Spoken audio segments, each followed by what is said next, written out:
பாரிஜாதம் 36. பாட்டியை நான் பார்த்துக்கிறேன், நீங்கள் எதை பற்றியும் கவலைப்படாமல் சீக்கிரம் க்யூர் ஆகி வாங்கப்பா, நம்ம சேர்ந்து எக்ஸசைஸ் பண்ணலாம், விளையாடலாம் என்று முத்தமிட்ட மகளுக்கு முத்தமிட்டு கிளம்பிய சர்வேஸ்வரன் அஞ்சனாவோடு நேரே விமான நிலையத்திற்கு தான் வந்து சேர்ந்தான். என்னங்க, நம்ம ஃப்ளைட்லையா போக போகிறோம்? ஆமாம், ஏன் கேட்குற? இல்லை, நான் இதுவரை போனதில்லை. அதனால் என்ன, இப்போ போகலாமே. போகலாமா என்றிட கலவரத்தோடு கணவனை பார்த்தாள். என்னாச்சு, ஏன் முகம் ஒரு மாதிரியாக இருக்குது? எனக்கு ஃப்ளைட்னா ரொம்ப பயம். கட்டாயம் இதில் தான் போகணுமா? ப்ளீஸ், நம்ம ட்ரெயினில் போகலாமே. அஞ்சு, நீ என்ன தனியாவா போக போகிற? நானும் தானே உன்னோட வரேன். அப்புறம் என்ன பயம் உனக்கு? என் மேலே நம்பிக்கை இருக்குதானே என்றதும், இது என்ன கேள்வி என்று முகத்தை சுருக்கினாள். அப்புறம் என்ன, என் கையை எவ்வளோ இறுக்கமாக பிடிச்சிக்க முடியுமோ அவ்வளோ இறுக்கமாக பிடிச்சிக்கோ என்று தன் இடக்கரத்தை நீட்ட தன் கரங்களை கணவனின் கரத்தை சுற்றி இறுக்கி பிடித்தபடி விமான நிலையத்தினுள் சென்றாள். அதே நேரம் சர்வாவிற்கு அழைப்பு வர, சொல்லு செந்தில் என்றான். மறுபுறம் சொல்லப்பட்ட விஷயத்தை கேட்டுக்கொண்டவன், மொத்தம் எத்தனை பேருக்கு பாசிட்டிவ், எந்த ஸ்டேஜ்னு தெரிஞ்சதா என்றான். எஸ் சார் என்றவன் அவனுக்கான தகவல்களை கொடுக்க அடுத்த 10 நிமிடங்களுக்கு அவன் பேசியதை கேட்டுக்கொண்டிருந்த அஞ்சுவின் முகம் மாறிப்போனது. அடுத்த 1 மணி நேரத்தில் சம்பிரதாயங்களை முடித்து மனைவியோடு விமானத்தில் அமர்ந்தான் சர்வேஸ்வரன். என்ன, உன் கை இவ்வளோ நடுங்குது? ரிலாக்ஸ் அஞ்சு, ஃப்ளைட் டேக் ஆஃப் ஆகிற வரைக்கும் தான் இப்படி இருக்கும். அப்புறம் பாரு, நீயே இந்த பயணத்தை ரசிக்க ஆரம்பிச்சிடுவ என்ற போதும் அவள் முகம் தெளியவில்லை. நான் உங்ககிட்ட ஒரு விஷயம் கேட்கணும், கேட்கலாமா என்றால் மெல்லிய குரலில். கேளுமா. இல்லை, பாசிட்டிவ்னு நீங்கள் பேசிகிட்டு இருந்தீங்களே, அது அது அந்த கவிலையா சம்பந்தமாகவா? ஆமாம், அவளோட காண்டாக்டில் இருந்த பாதி பேருக்கும் மேலே பாசிட்டிவ்னு வந்திருக்கு. அதனால் அவங்க மனைவிகளுக்கு டெஸ்ட் எடுக்க சொல்லியிருந்தேன். அதோட ரிசல்ட் அனுப்பியிருக்காங்க. அப்போது எனக்கும் தானே நீங்கள் எடுத்திருக்கணும். ஆனால் இதுவரையிலும் அதை பற்றி நீங்கள் எதுவும் சொல்லலை. ஒரு வார்த்தை என்றவளின் குரல் தழுதழுக்க, ஏன் எதுவுமே என்றவள் முடிக்கும் முன்னமே, உனக்கு டெஸ்ட் எடுக்கவோ உன்னோட ரிசல்ட் எதுவாக இருந்தாலும் அதை கல்யாணத்துக்கு முன்னாடி தெரிஞ்சுக்கவோ நான் விரும்பலை அஞ்சு. ஏன் என்றவளின் குரலில் அத்தனை நடுக்கம். எதுக்கு தெரிஞ்சுக்கணும் என்றவனின் கேள்வியில் அஞ்சனா விக்கித்து போய் கணவனை பார்த்தாள். அஞ்சு, சில நேரம் சில கேள்விகளுக்கு விடை தேடாமல் இருக்கிறது தான் நமக்கு நல்லது. விடை கிடைச்ச பிறகு அதுவரை நம்மோட இருந்த நிம்மதியும் சந்தோஷமும் இல்லாமல் போகவும் வாய்ப்பு இருக்குது. மற்றவங்களுக்கு டெஸ்ட் எடுக்க சொன்னப்போ உன்னோட ஞாபகம் வராமல் இருக்குமா என்ன? அதே நேரம் என்னுள் எழுந்த கேள்விக்கு விடை தேட நான் விரும்பலை. நம்ம கல்யாணத்துக்கு அப்புறமா உனக்கு டெஸ்ட் எடுத்து ரிசல்ட் பொறுத்து ட்ரீட்மெண்ட் பார்த்துக்கலாம்னு நினச்சிருந்தேன் என்றதில் அஞ்சுவிற்கு நெஞ்சம் பதறி போனது. என்ன பேசுகிறீங்க நீங்கள்? யாராவது இப்படி ஒரு ரிஸ்க் எடுப்பாங்களா? ஒருவேளை எனக்கு பாசிட்டிவாக இருந்திருந்தா என்றவள் குரல் முழுதாக உடைந்து போனது. அதுதான் இல்லையே என்றான் சர்வா. அப்போ உங்களுக்கு தெரியுமா? தெரியும். நீ தான் கல்யாணத்துக்கு முன்னாடியே டெஸ்ட் எடுத்துட்டியே, அதுவும் எனக்கு ஒரு வார்த்தை கூட சொல்லாமல், எனக்கு தெரியாமல், தெரியக்கூடாதுன்னு ரொம்ப கவனமாக இருந்தியே என்ற சர்வாவின் குரலில் இருந்த கடுமையில் அஞ்சுவிற்கு மனம் நிலை கொள்ளாமல் தவித்தது. நிச்சயம் அவனிடம் சொல்லாததற்கு கோபம் இல்லை என்றாலும் வருத்தம் இருப்பது நியாயம்தானே என்று கணவனின் ஆதங்கத்தை புரிந்து கொண்டவள், இல்லைங்க, மறைக்கக்கூடாதுன்னு இல்லை, ஆனால் என்றவளை இடையிட்ட சர்வா, அன்னைக்கு நீ ரிசல்ட் தெரிஞ்சுக்க ஹாஸ்பிட்டலுக்கு வந்திருந்தப்போ நானும் ரிப்போர்ட் வாங்க வந்திருந்தேன். அப்போ தான் உன்னை பார்த்தேன். எதுக்கு வந்திருந்தேன்னு தெரியாது. ஆனால் அரவிந்த், நந்தினி, சுனிதான்னு எல்லோரோடவும் இருந்ததை பார்த்துட்டு உன்கிட்ட பேச வந்தப்போ தான் உன்னோட ரிசல்ட் நெகட்டிவ்னு வரவும் உன் முகத்தில் அவ்வளவு சந்தோஷத்தை பார்த்தேன். உன்னை டிஸ்டர்ப் பண்ண வேண்டான்னு அப்படியே கிளம்பிட்டேன். ஏன், அதுதான் நெகட்டிவ்னு வந்ததே, அப்புறம் ஏன் வரலை? அவ்வளவு முக்கியமான விஷயம் எனக்கு தெரியக்கூடாதுன்னு நீ நினச்சதுக்கு அப்புறம் அங்கே வந்து உனக்கு சங்கடம் கொடுக்க வேண்டான்னு வந்துட்டேன் என்றிட நாசி விடைக்க கணவனை பார்த்திருந்தவள், ஒருவேளை எனக்கு பாசிட்டிவ் இருந்திருந்தா என்ன பண்ணியிருப்பீங்க என்றாள் கோபத்தோடு. நீ என்ன பண்ணியிருப்ப என்றான் அவனும் அதே வேகத்தோடு. என் உயிரை கொடுத்தாவது இந்த கல்யாணத்தை நிறுத்தியிருப்பேன் என்றாள் அஞ்சனா. அப்படி எதுவும் நடந்துடக்கூடாதுன்னு தான் உனக்கு டெஸ்ட் எடுக்க நான் விரும்பலை. ஸ்டில் நீ கேட்குறதால சொல்கிறேன், ஒருவேளை பாசிட்டிவாக இருந்திருந்தாலும் நான் உன்னை கல்யாணம் பண்ணியிருப்பேன் என்றதில் இதழ்களை கடித்தபடி அமர்ந்திருந்த அஞ்சுவின் விழிகளில் திரண்டிருந்த நீரில் ஒரு துளி இமை மீறி அவள் கன்னத்தில் உருண்டோடியது. என்ன இப்படி உன்னோட சம்மதம் இல்லாமல் கட்டாயமாகவாவது உன்னை மிரட்டி கல்யாணம் செஞ்சிருப்பேன், அதில் எந்த மாற்றமும் கிடையாது என்றான் சர்வேஸ்வரன். எதுக்காக இப்படி என்றவளுக்கு தன் கண்ணீரை கட்டுப்படுத்த முடியவில்லை. நீ என்ன தப்பு செஞ்ச? எப்படி இருந்தாலும் என் அஞ்சுவை என்னால் விட முடியாது. சில கேள்விகள் புதிராக இருப்பது எப்படி எல்லாருக்கும் நல்லதோ அதே போல அன்பின் ஆழத்தையும் இப்படி ஏன், எதுக்காக, எப்படின்னு கேள்வி கேட்டு தெரிஞ்சுக்க முயற்சிக்காமல் இருக்கிறதும் நல்லது என்று அஞ்சுவின் தோள்களை சுற்றி கரத்தை எடுத்து சென்று அவளை தன்னோடு இறுக்கி கொண்டவனின் காதலின் உச்சம் அவளை வாயடைக்க செய்திருந்தது. நான் என்று தொடங்கியவளுக்கு தொண்டை அடைத்து கொள்ள இதழ்களை கடித்துக்கொண்டு மௌனமாக கணவனின் மார்போடு ஒன்றியவளின் கண்ணீர் பல நிமிடங்களுக்கு தொடர்ந்து சர்வாவின் சட்டையை நனைத்தது. அஞ்சு, எத்தனை முறை சொல்றது, போதும் நிறுத்து என்று சர்வா சொன்னதில் அவள் அழுகை இன்னுமே அதிகரித்தது. என்னங்க என்று பல நிமிடங்களுக்கு பின் அஞ்சனா முகத்தை நிமிர்த்தி கணவனை பார்த்தாள். என்னம்மா, நிஜமாவே உங்களோட அன்பு என்ன ரொம்ப திக்குமுக்காட வைக்குது. என்னால் இதோட கணத்தை தாங்க முடியலை. இதுக்கெல்லாம் நான் என்ன பண்ண போகிறேன்னு சத்தியமாக எனக்கு தெரியல. ஆனால் என்னை இந்த அளவு கொண்டாடும் நீங்கள் கிடைக்க நான் ரொம்பவே பாக்கியம் பண்ணியிருக்கேன்னு புரியுது. மனசு நிறைஞ்சு இருக்குங்க. ஆனால் கண்ணீரை தவிர்த்து வேறு எப்படி என்னோட நிலையை உங்களுக்கு சொல்கிறதுன்னு தெரியாத அளவு உங்களோட காதல் என்ன சிதறடிக்குது. நீ பெருசாக எதுவும் பண்ண வேண்டாம். நான் ஏற்கனவே சொன்னது போல் எப்போவும் சந்தோஷமாக சிரிச்ச முகமாக உன்னை பார்க்கணும். அதுதான் என்னோட அதிகபட்ச சந்தோஷம். அதனால் நம்மோட எதிர்காலத்தை பற்றி மட்டும் யோசி அஞ்சு. நீ, நான், அம்மா, நம்மோட குழந்தைங்க, ஃபேஷன் டிசைனிங் கற்றுக்கணுங்கிற உன்னோட ஆசை இப்படி யோசிக்க நிறைய இருக்கிறப்போ கண்டதையும் போட்டு நீ மனசை குழப்பிக்காமல் இருந்தாலே போதும் என்றிட அஞ்சுவின் தலையும் சம்மதமாக அவனுக்கு இசைந்தது. காலை விமானத்தில் கிளம்பி மதியத்திற்குள் கேரளாவிற்கு வந்து சேர்ந்திருந்தனர் தம்பதிகள். அவர்களை வயநாட்டிற்கு அழைத்து செல்வதற்கான கேப் தயாராக காத்திருந்தது. விமான நிலையத்தில் இருந்து வெளியே வந்த போதே சிறு தூறலாக தொடங்கி இருந்தது மழை. சுற்றிலும் பச்சை போர்த்திய கேரளத்தின் குளுமையை ரசித்தபடி அஞ்சனா வர மனைவியை ரசித்தபடி அமர்ந்திருந்தான் சர்வேஸ்வரன். ஷாலை பிரித்து போர்த்தியபடி, ரொம்ப குளிருதுங்க என்று அஞ்சு சர்வாவின் மார்போடு ஒன்றிட அவளை இன்னுமே தன்னோடு சேர்த்து அணைத்து கொண்டவன், எப்படி இருக்கா அஞ்சு, பிடிச்சிருக்கா என்றான். பொதுவாகவே இங்கே சாரலும் மழையுமா இருக்கும்னு கேள்விப்பட்டிருக்கேன். ஆனால் முதல் முறை நேரில் பார்க்குறேன். ரொம்ப அழகாக இருக்குங்க என்று தான் பார்க்கும் இடமெங்கும் கொட்டி கிடக்கும் இயற்கையை அஞ்சனா பகிர புன்னகையோடு கேட்டுக்கொண்டு வந்தான் சர்வா. வயநாட்டை அடைந்த போது மழை சற்று வலுப்பெற்று இருந்தது. ஏற்கனவே ருத்ரவேலன் அவர்களுக்காக புக் செய்திருந்த ரிசார்ட்டிற்கு முன்பாக இறங்கிய அஞ்சனா பார்வை சென்ற இடம் முழுக்க மரங்களால் சூழப்பட்டு பசுமை போர்த்தி இருந்தது. அத்தனை ரம்யமாக இருந்த இடத்தில் மரத்தினாலான வீடுகள் ஆங்காங்கே இருப்பதைக் கண்டு, இங்கேயா நாம தங்க போறோம் என்ற அஞ்சுவை தழுவி சென்ற சில் என்ற காற்றில் சிலிர்த்தவள் மனம் அத்தனை இதம் கொண்டது. ஆமா, உனக்கு பிடிச்சிருக்கா? பயமா இல்லையே?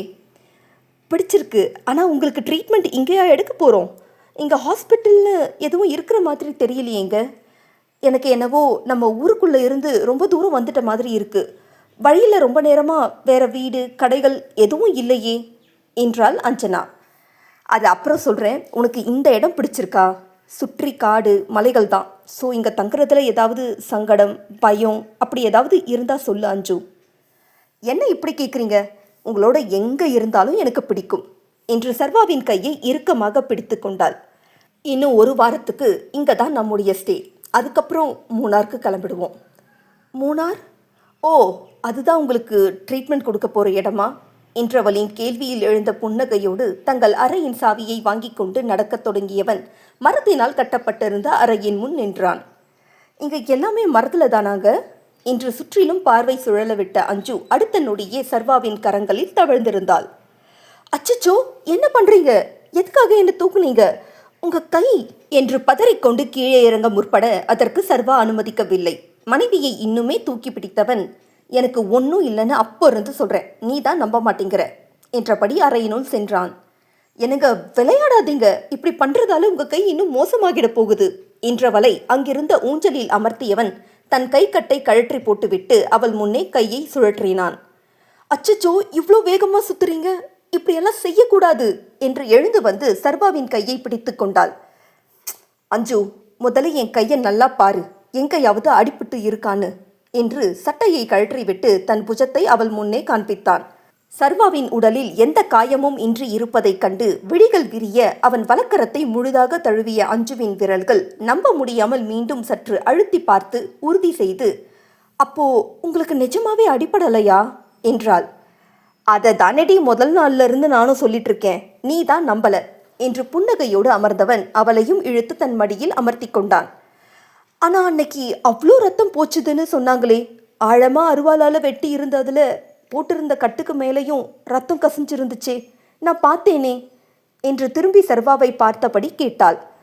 கண்ணால பார்க்கறது எல்லாமே எல்லா நேரமும் உண்மையா இருக்கணும்னு அவசியம் இல்லை அஞ்சு. அன்னைக்கு நாங்கள் இன்வால்வ் ஆகி இருந்த மிஷன் ரொம்பவே கான்ஃபிடென்ஷியல். அதோட ஒரு அங்கம்தான் என்னை கூலிப்பட தாக்கி எனக்கு அருவாள் வெட்டு விழுந்ததா காண்பிச்சது. இது எல்லாமே ஒரு விதமான கண்கட்டு வித்தைன்னு வச்சுக்கோ.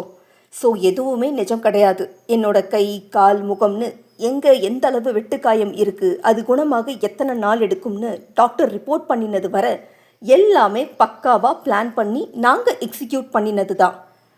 ஆனால் ஏன் அப்படி செய்யணும் என்றவளுக்கு ஒன்றுமே புரியவில்லை.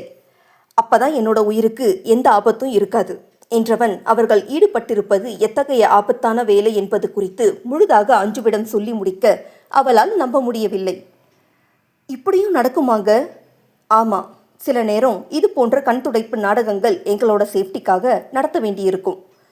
உண்மையாக அடிப்படாட்டி டாக்டர் நர்ஸ்க்கு தெரிஞ்சிடுமே என்றவள், அப்போ அவங்களும் உங்களோட ஆட்களா என்றாள். ஆமாம், ஆனால் இதையெல்லாம் நல்லபடியாக முடிக்கிற வரைக்கும் குடும்பத்தில் இருக்க யாருக்கும் சொல்ல மாட்டோம். ஏன்? சொன்னால் பயந்துடுவீங்க, அடுத்து செய்ய வேண்டான்னு சொல்லி எங்களை டைவர்ட் பண்ணவும் வாய்ப்பு இருக்குது.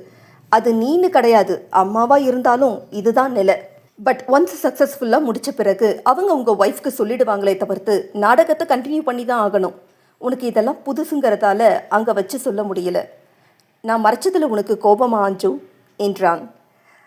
இல்லை, அப்படி எதுவும் இல்லை. ஆனால் நான் ரொம்ப பயந்துட்டேன். அத்தை, ஆர்த்தி எல்லாரும் தான். அப்போவே தென்றலக்கா இதை பற்றி சொன்னாங்க. ஆனால் நீங்கள் அப்படி செய்ய மாட்டீங்கன்னு சொன்னேன் என்று புன்னகையோடு சொன்னவள், நீங்கள் எது செஞ்சாலும் அது நல்லதுக்காக தான் இருக்கும், எனக்கு அந்த நம்பிக்கை இருக்குது. ஆனாலும் ப்ளீஸ் இந்த மாதிரி ஆபத்தான நேரத்தில் ரொம்ப கவனமாக இருங்க என்றவளின் புரிதலில் சர்வாவின் உதடுகளில் புன்னகை படர்ந்தது. சரி, லஞ்ச் இங்கே சாப்பிடலாமா இல்லை வெளியே போகலாமா? வெளியே வா. வேண்டாங்க, இங்கேயே இருக்கலாம் என்ற அஞ்சனா வரவேற்பறையை கடந்து சென்றாள். சரி, நான் லக்கேஜ் எடுத்துகிட்டு வரேன் என்று சர்வா வெளியில் செல்ல படுக்கை அறையினுள் நுழைந்தவள், என்னங்க இங்கே ஸ்விம்மிங் பூல் கூட இருக்கா என்றாள் மகிழ்ச்சியோடு.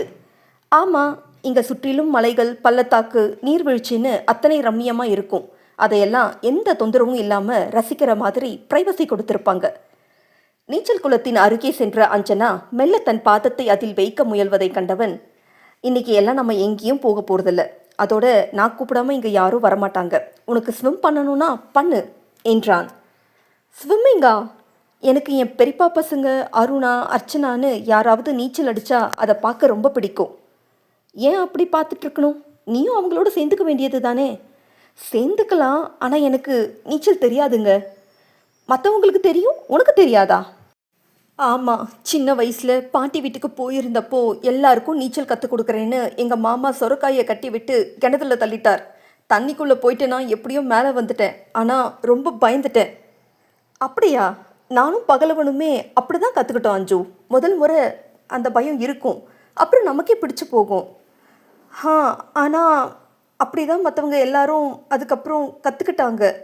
எனக்கு மாமா திரும்ப அதே மாதிரி தள்ளி விடுவாரோன்னு எல்லாரோடவும் போகிறப்போ தள்ளி இருந்து நீச்சல் அடிக்கிறத பார்த்துப்பேன். ஆனால் கற்றுக்க ரொம்ப ஆசை என்றாள் அஞ்சனா. அப்போ வா, நான் கற்றுக் கொடுக்குறேன் என்றதும் உற்சாகமாக கணவன் அருகே வந்தாள். ஆனால் இப்படியேவா வரப்போகிறேன்? வேறு ட்ரெஸ் மாற்றிக்கோ அஞ்சு. ஏங்க, சுடிதார் தானே போட்டிருக்கேன், இதில் பண்ண முடியாதா? பண்ணலாம், பட் பிகினர்ஸ்க்கு கஷ்டம், ஈஸியாக ஸ்விம் பண்ண முடியாது, அதுக்கு தனியாக ஸ்விம் சூட் இருக்கு என்றவன் பெட்டியை திறந்து அவளுக்காக வாங்கியிருந்த ஸ்விம் சூட்டை கொடுத்து, மாற்றிட்டு வா சொல்லித்தரேன் என்றான். எனக்கு அங்கே இது? ஆமாம், இதெல்லாம் எப்போ வாங்கினீங்க நீங்கள்?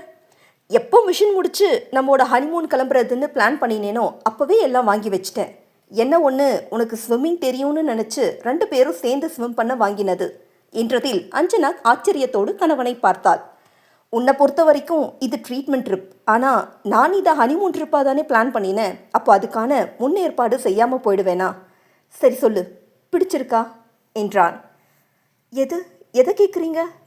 ஹனிமூன் ட்ரிப், ஸ்விம் சூட் என்றிட அவளிடம் கனத்த அமைதி. பிடிக்கலையா அஞ்சு? நான் அப்படி சொன்னேனா? ஆனால் எனக்கு இதெல்லாம் புதுசாக இருக்குங்க. என்ன சொல்கிறதுன்னு தெரியலை. நீ எதுவும் சொல்ல வேண்டாம். இதை மாற்றிட்டு வா, நான் உனக்கு ஸ்விம் பண்ண சொல்லி கொடுக்குறேன். நிஜமாவா? ஆனால் இந்த ட்ரெஸ்ஸு என்று தவிப்போடு தன் கையில் இருந்த சிங்கிள் பீஸ் ஸ்விம் ட்ரெஸ்ஸை பார்த்தவள், இது எப்படிங்கண்ணா, எனக்கு இது பழக்கம் இல்லை என்றாள் மெல்லிய குரலில். இவ்வளோ நாள் இல்லைனா என்ன, நான் கூட இருக்கேனே, இப்போ பழகிக்கலாமே. பழகிப்பதானே என்று ஒற்றை புருவம் உயர்த்தி மந்தகாசமாக சிரித்தான். இது புது இடம், எப்படி என்று மீண்டும் தயக்கத்துடனே கணவனை பார்க்க, இங்கே நம்ம 2 பேர் மட்டும்தான் அஞ்சு, வேற யாரும் வரமாட்டாங்க. இப்படியே சுடிதாரில் ஸ்விம்மிங் கற்றுக்க முடியாது. அதோட எனக்கு உன்னோட இப்படி தான் ஸ்விம் பண்ணணும் என்று மறைக்காமல் தன் ஆசையை சொல்லிவிட்டான் சர்வேஸ்வரன். சொன்னவனின் பார்வை மனைவியை விட்டு அகலாமல் இருக்க கைகளை பிசைந்தபடி நின்றிருந்தவள் ஒரு கட்டத்தில் தன் மௌனத்தை உடைத்து, அதுக்கில்லைங்க, ஆனா என்று வார்த்தைகளை கோர்க்க முடியாமல் திணற அவள் நிலையை புரிந்து கொண்டவன், ஓகே, உனக்கு விருப்பம் இல்லைன்னா பரவாயில்ல விடு, நீ போய் ரெஸ்ட் எடு, நான் ஸ்விம் பண்ணிட்டு வரேன் என்று அதற்கு மேல் அவளை கட்டாயப்படுத்தாமல் உடைகளை களைந்து நீச்சல் குளத்தில் பாய்ந்து விட்டான். சர்வாவையே பார்த்து நின்றவளுக்கு முதல் முறையாக கணவன் அவளிடம் ஆசைப்பட்டு கேட்டதை எளிதாக செய்துவிட முடியாததில் தன் போக்கில் கண்களிலிருந்து கண்ணீர் வழிந்தது. தனக்காக ஒவ்வொன்றையும் பார்த்து பார்த்து செய்பவனின் விருப்பத்தை நிறைவேற்ற அவளுக்கும் ஆசைதான். ஆனால் இது போன்ற உடைகளை இதற்கு முன் அணிந்திராதவளுக்கு தன்னை மீறி எழும் கூச்சமும் அச்சமும் சட்டென உடன்பட முடியாமல் செய்திருந்தது. என்ன பிரச்சனை உனக்கு? அவ்வளோ தூரம் அவர் தன்னோட ஆசையை சொன்ன பிறகும் கண்ணீர் விட்டா ஆச்சா? அவருக்கு இல்லாத உரிமையா? என் புருஷன் அவரை மாதிரி பையன் வேணும்னு சொன்னா மட்டும் போதுமா அஞ்சு? போய் ட்ரெஸ் மாத்திட்டு வா என்று மனசாட்சியும் அவளை நொடி நேரம் தாமதிக்க விடாமல் துளைத்து எடுத்தது. பல நிமிடங்களுக்கு பின் கண்களை துடைத்து கொண்டவள் சுடிதாரை களைந்து சர்வா கொடுத்த ஸ்விம் சூட்டை மாற்றிக்கொண்டு நீச்சல் குளத்தின் அருகில் சென்று நிற்க, சர்வா முகத்தில் இருந்த நீரை வழித்தபடி ஜன்னல் வழியே தெரிந்த பள்ளத்தாக்கு, அதைத் தொடர்ந்த மலைமுகடுகளை பார்த்திருந்தான். என்னங்க, நான் வந்துட்டேன் என்றதும் அவள் புறமாக திரும்பியவன் அதரங்கள் வாவ் என்று உற்சாக கூச்சலிட விழிகள் ஆச்சரியத்தோடு மனைவி மீது நிலைத்தது.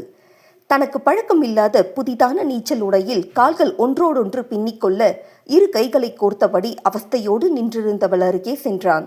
வெற்று மார்போடு தன் அருகே நெருங்கி நின்றிருந்தவனின் ஸ்பரிசத்தில் குளுமையில் அஞ்சுவின் தேகம் சிலிர்க்க, சர்வாவின் விரல்களோ மனைவியின் பற்களில் சிறைப்பட்டிருந்த கீழிதழை விடுவித்து 2 விரல்களால் மென்மையாய் பிடித்தபடி, செரி லிப்ஸ், ஆனால் நான் இருக்கப்போ நீயே அதை இந்த பாடுபடுத்துற என்றவனின் விரல்களின் வருடலில் அதன் இதப்பில் குளிர்ச்சியில் சிலிர்த்த அஞ்சுவின் கண்கள் தானாக மூடிக்கொண்டது. விரல் வழி பயணித்த அவன் உதடுகளும் நொடி நேரத்தில் அவள் இதழ்களை சிறைப்பிடித்து அதன் மென்மையில் மூழ்கி திளைக்க தத்தளித்து போனாள் அஞ்சு. மென்மையில் உருகியவனின் கரங்கள் அவள் இடையோடு கோர்த்து இருவருக்கிடையிலான இடைவெளியை குறைத்ததில் அவன் முத்தமும் வேகம் எடுக்க, மூச்சுக்கு திணறிய அஞ்சுவின் இமைகள் தன் போக்கில் விரிந்து கணவனின் முகத்தில் நிலைத்தது. சர்வேஸ்வரனின் நெருக்கம் வெப்பமூட்ட இத்தனை வருட காத்திருப்பையும் பிரம்மச்சரியத்தையும் கைவிட இருப்பவனின் வேகத்தில் மூச்செடுக்க முடியாமல் தவித்த அஞ்சு ஒரு கட்டத்தில் அவன் மார்பில் கை வைத்து விலகும் வகையிலான நீண்ட நெடிய ஆழ்ந்த முத்தம்.